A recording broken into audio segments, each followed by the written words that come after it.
Ile mambo ambayo wamefanyia Sifuna inakwambia kwamba watu yangu usikubali kwenda kwa nyumba ya mtu. Wamechukua Sifuna wametupa nje, wameweka mama ingine amepatiwa karatasi kusoma akashindwa kusoma. Kwa sababu Sifuna hakukuwa kwa nyumba yake, si ndio? Hata Rigiji alifukuzwa kwa sababu yeye hakukuwa na nyumba. Walichoma nyumba yao wakaingia kwa UDA. Walimfukuza au kumfukuza? Wanajua bandu wewe bandu ile munju ndala weka ile munju ndala. Mloba angazikila zinanga. Mbona wewe mnakataa?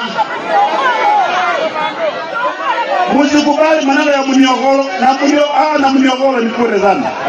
Hawana mpango. Tumeelewana? Kura yetu kukuwa na maana lazima tukue pamoja. Tuongee na sauti moja. Tunakubaliana kwamba seneta tunapatia huyu, gavana tunapatia huyu, women rep tunapatia huyu. Wakati ya watu wachache kwenda kama hali kwa rumu moja na kutupage mefanya nini? Tumekwisha, si ndio watu yangu? Sifuna alifukuzwa hana nyumba. Rigiji alifukuzwa hana nyumba. Wakati Jaramogi alikufa, Wamalwa kijana atakata kuchukua chama cha Ford Kenya. Hawa jamaa wakamtoroka.